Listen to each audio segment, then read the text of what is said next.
So the annual Conservative Political Action Conference is officially underway in Orlando, Florida. Organized and sponsored by the American Conservative Union, the conference is the largest gathering of conservative activists in the United States. And this year, the focus is on former President Trump, who is scheduled to make his first public speech since leaving the White House. So joining us now from Orlando to talk more about what we can expect from the event this year is Politico Playbook co-author Tara Palmeri. Thank you so much for joining us, Tara. So I guess first off, just give us a snapshot of what things are like on the ground there at CPAC. What are the big names that will be attending? What are the issues that they will be discussing? What's on the agenda? Well, despite the fact that we're in the middle of a pandemic and basically no major company would be holding a conference at this point, it's amazing that there is such a big turnout. People are showing up in droves, the grassroots of the Conservative Party, and it seems like the one person on their mind, on their lips, is President Trump. And, this is an opportunity for 2024 hopefuls to come and make their pitch to grassroots and do their stump speech. You've got Senator Tom Cotton coming up this afternoon. You've got Senator Josh Hawley. You have Donald Trump Jr. coming up this afternoon. They're all widely considered to be potential 2024 nominees. But it's almost like all the air has been sucked out of the room by the grand finale on Sunday, which is President Trump. And, there's this picture that's made the rounds on social media of a gold-plated Trump statue in some sort of boxer shorts, red, white, and blue boxer shorts. And it's just sort of like a symbol of everything here, a gilded statue of really the leader of the conservative movement right now. And I think all eyes for us, political types and reporters to see, how far did these 2024 potentials go in terms of embracing President Trump? How much do they push on voter fraud and the fact that the election was stolen? That is in their minds. And the bigger issue behind the voter fraud allegations is how it depresses voting and how that'll affect future elections. So I don't think that the Republican Party has completely squared that line away with claiming that your votes don't count. How does that drive people to the polls? It's really interesting, Tara. And one of the things that I find kind of remarkable, given that former President Trump is going to be speaking at CPAC, is what we just heard yesterday from Senate Minority Leader Mitch McConnell. Remember what Mitch McConnell said about the events of the insurrection when talking about President Trump's role in it. He essentially said that the President of the United States was responsible for the events that led up to the January 6th insurrection. He then yesterday all of a sudden says he would also support President Trump should he win the party's nomination. He absolutely would support is, in fact, the quote. Absolutely is the quote. And, just a couple of weeks ago, he voted to acquit the president, but he criticized what he called a disgraceful dereliction of duty. So those are the words that Mitch McConnell used to describe the former president, disgraceful dereliction of duty. But now he's saying he'd support him again in 2024. So what are you seeing there within the Republican Party? On one hand, it seems performative to say to the American people in the wake of that attack, here's what Donald Trump did and why he's responsible, and we should never let this happen ever again. Oh, by the way, let's nominate him again for President of the United States. It's a really interesting point. They're trying to have it both ways. Mitch McConnell, Nikki Haley, and others, Kevin McCarthy. I think it's also interesting that Mitch McConnell was disinvited from CPAC this year. My sources tell me he is going to be the boogeyman of CPAC. He is a symbol of the establishment, and this conference every year is really about the grassroots, right? And we know, and I know from my sources, that President Trump plans to take aim at Mitch McConnell and point out all of the seats that he claimed that the party won in both the House and the Senate because of his leadership, not because of McConnell's, right? It's really dividing a line between the two Republican parties. It's just another battle in the GOP civil war. And, like you said, this is President Trump's first speech since January 6th, since leaving office. And I think all eyes are just on the level of fury, how he positions himself. My sources tell me that privately, he keeps saying he's going to run in 2024. They're all skeptical, right? But the truth is that all the polling shows that he is the most popular Republican in the Republican Party by a long shot. The only person who comes even close to him, according to our morning consult polls, is Vice President Pence, and he's polling around 12%. Trump's over 50% in terms of popularity with Republicans, in terms of being chosen as a potential candidate for the nomination, a nominee for the Republican Party. So it's just like, it's interesting. You'll see, I'm going to be looking really closely at Tom Cott, and I'm going to be looking really closely at Josh Hawley. How much do they praise Trump? How much they align themselves with him as the leader of the party? How much do they see his support as the ticket, as the key to being the Republican nominee? I think that's something we're all looking out for right now at CPAC. But right now, it just feels like Trump pack. And so that leads me sort of to my next question about the evolution of this gathering.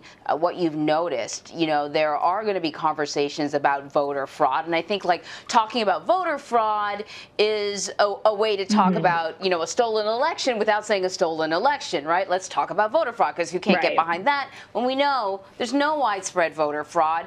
We've known that forever. It's been proven over and over again. There are one-off situations, but nothing that would flip an election in any way, shape, or form. And as I'm looking at how millions of votes, yeah, exactly, not in the millions of votes that they claim, as I'm sort of right, and as you're watching sort of on Capitol Hill, as more moderate, if you want, Republicans are vilified, censured back in their home states.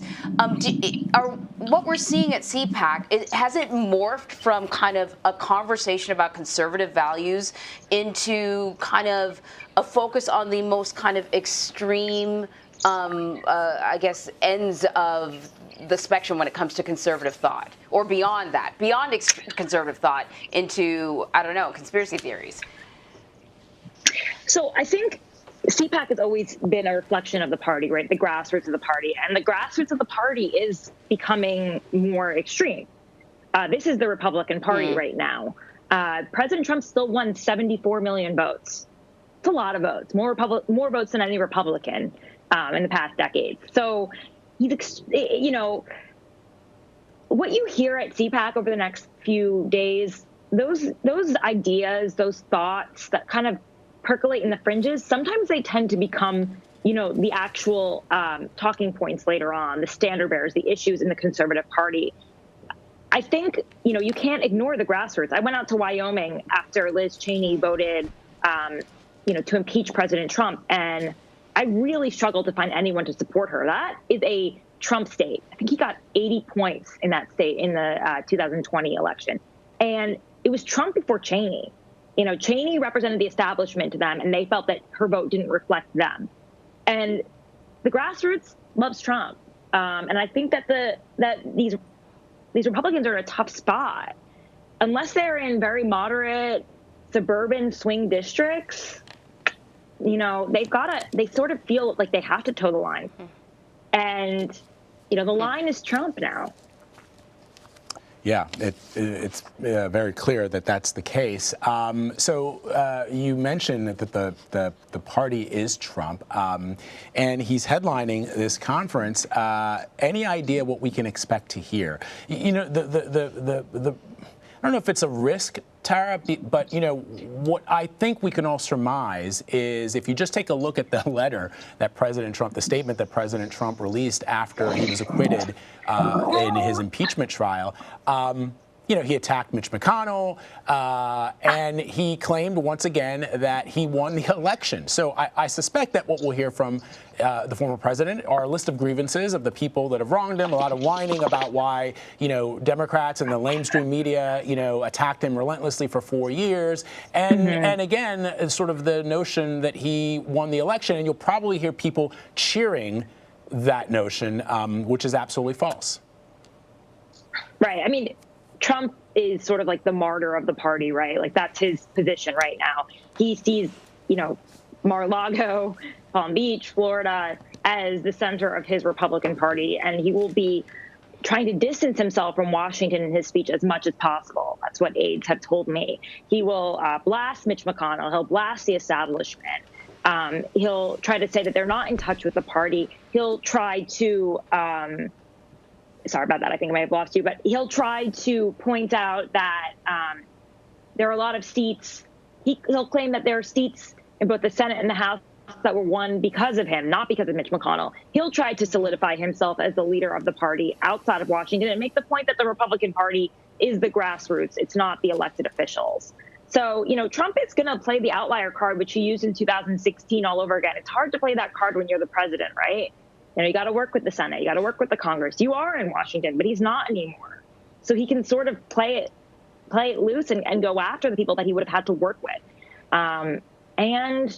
There are some people on the other side of the GOP war that are willing to really fight against him, like Liz Cheney, and Mitt Romney, who was also disinvited from CPAC. But it's hard to find others that will really stand up to him definitively, like Mitch McConnell won't. Nikki Haley, I reported in Politico last week that after, condemning Trump very forcefully for January 6th, that she asked to meet with him at Mar-a-Lago, and he said no. And that, is going to be the story we keep seeing from Republicans who kind of chose their conscience, right? Nikki Haley also wants to run for president in 2024. It's a pretty open secret in Washington. But can she do it without Trump? I mean, I mentioned to someone, an organizer here at CPAC, why isn't Nikki Haley here? And they're like, she probably would have been booed. Trump's supporters, which is a huge part of the Republican Party, they remember those things. So Tara, that's why his endorsement goes so far. Yeah, yep. But so then the question really becomes, Tara, why play games? Why not just have people admit that it's not about policies, it's not about conservative values? There may be some policies that they appreciate that President Trump, sort of supported and maybe in some cases implemented, but really it's the cult of personality. They like the man, they think that he can do no wrong, and whatever he does, they're supportive of it. It doesn't matter if it ranges from alleged crimes to, the allegations around the insurrection, as opposed to making it about conservative values, as opposed to making it about conservative policies like the deficit or a strong military or that's really hard for them to. Right. It's almost impossible for them to stand by those same policies that they've always stand by. The deficit, President Trump supported, and congressional Republicans and Senate Republicans supported trillions of dollars in stimulus during COVID. The tax cuts bill, that also added to the deficit. The deficit's not a talking point they really want to be talking about much anymore, right? I mean, you don't hear much. You don't hear many talks about that. Anti-military. I mean, Trump. Yeah, he kind of went both ways, sort of with like a tinge of ire at the military establishment, but also supporting them because he realized his voters. He wanted to pull out of the wars in the Middle East. It's just like, it's really, he's changed the party. He appeals to evangelicals, but he's not an evangelical himself. It's sort of like he can give them enough. The party has changed with Trump. You're not going to hear the same talking points anymore. But here's the real problem. People like Mitch McConnell, people like Kevin McCarthy, it's on them to make sure that they're raising money, a lot of it from corporates that don't like the things that are coming out of Trump's mouth, right? And that money is the money that's used by their members to buy ads in local markets, to run campaigns. And they don't like what Trump is saying. So how do you raise money with Trump, right? Although Trump also says he raises money from the grassroots, which is true. He has an insane donor list, and it's up to him if he wants to use that to help members in the House and Senate. Again, they're going to have to take the loyalty oath to him. There's also the issue of winning over moderate voters. A lot of suburban women who did not vote for Trump, who have abandoned a lot of Republicans because of their loyalty to him. You can't win generals really without them. Now they go both ways. We know that they're swing voters, but Trump isn't someone that they have this strong affinity for the way that the grassroots does. So while Trump may help you win a primary, it might not help you in the general against an actual Democrat. So the leaders are thinking more of the long game, right? I do wonder if more instances like Georgia happen over and over again. I mean, how can the Republican Party survive if it just keeps losing seats because, the candidates can't actually win in a primary? I mean, I really do think this whole idea of voter fraud and the election being stolen did not drive out votes in Georgia. How are you supposed to get people to the polls if they don't think that their vote counts? Who's going to wait for hours to cast a ballot? And actually, early voting is what helped Trump win Florida.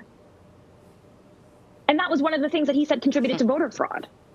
Mail-in ballots, all of that. So it's like, it's a catchy line. It's a way to explain the loss. But people aren't thinking about the long-term repercussions, what these talking points mean, and how they actually resonate with voters, and actually how they're going to influence the behavior of the people they need to go out to vote. It's an excellent point. You often hear from Trump supporters, the ones that I've spoken to, the ones that I know in my own personal life, well, he's not perfect. He doesn't say things perfectly, and that's what we like about him. But that standard is not applied to anybody else. If one person who they don't like or they disagree with politically says something, slip of the tongue or whatever it is, it's, game over. So this cult of personality is, I think, kind of interesting. And when you factor into the game of play that you've had, as you pointed out, Tara, folks like Nikki Haley or Mitch McConnell coming out very forcefully and criticizing the president of the United States when the time is politically right for them to do so, but seeing that they're not invited to CPAC, for example, all these statements of support for former President Trump, it's sort of very telling. Tara, always great to have you. It's been a while. Thanks for joining us. Yeah, thanks for having me. It's great to talk to you guys.